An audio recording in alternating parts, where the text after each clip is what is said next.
So Jim, one of the areas that it would be good for us to discuss is the churches that we partner with at Echoes International, those churches that could come to us with a potential mission partner and that we could work alongside them and list their partner for prayer and support. So should we talk a little bit about the parameters that we have for the churches that we partner with? Sure. The Constitution of Echoes International talks about us working within the Brethren movement. So that's our framework, that's our frame of reference. But it's quite hard to articulate what you mean by that. And so what we've done is we've put together a list of statements that articulate what we mean by the Brethren movement. And it'll be good just to walk through each of those in order to make sure that people get an understanding of where we're coming from.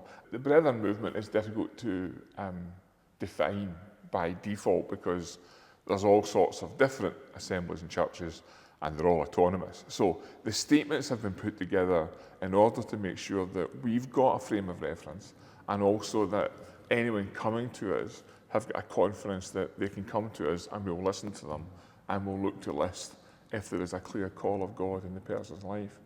So for instance, the first thing is that they agree with our statement of faith.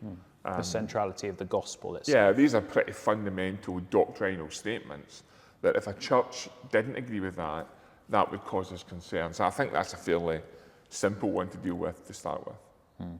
And of course, one of the key distinctives of the Brethren movement down the years is that while different fellowships have worked together, have had fellowship with one another, they would each be autonomous. Yeah. In the way in which they are governed and the way in which they practice. So the autonomy of the local church, the local assembly, is a crucial thing for us as well, isn't it? Absolutely. And then also that they practice the priesthood of all believers. So there's no clergy, there's no difference. They all have access to God's presence and they all have a role to play in the assembly as well. And within that as well, looking at the New Testament, we would see it as important that a church holds to a New Testament model for church leadership. So led by a plurality of male elders, as you'd find in 1 Timothy chapter 3, for example. Yeah. So that would be quite crucial for us. And the practice of believers' baptism by immersion, we would be very clear that that's preached and taught from Scripture. So that would be something else we would expect to see as well. Yeah. And anyone coming to us, you would expect to have them be baptised as a believer. Yeah, and likewise, adding to that, the regular practice of the Lord's Supper, of the breaking of bread together as a mark of God's church gathering. And then finally, we make a statement that says that we're not looking to work with churches that are given to extreme teaching.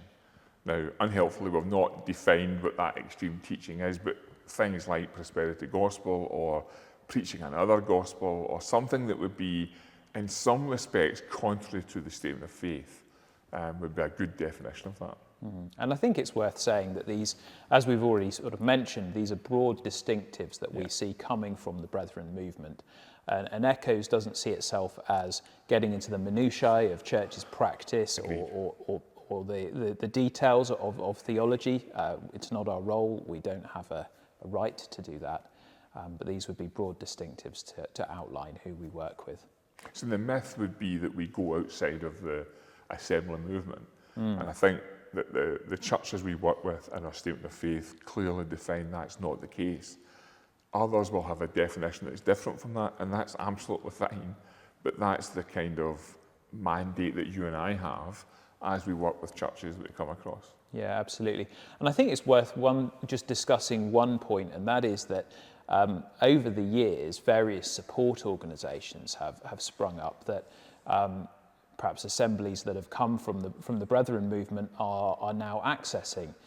We've talked about the autonomy of the local church, that they're not part of a denomination, for example, but affiliation to a support organisation that's providing them maybe with some legal advice or fellowship with others. That kind of thing is not something that we concern ourselves with. It's not something we see as overriding the autonomy of the local church. Absolutely. And I think that gives us a broad definition that we are comfortable working with, and most elders that we sit down with understand that when we speak to them as well. So Absolutely. So Hopefully hopefully that that's a useful conversation that clarifies who Absolutely. we partner with.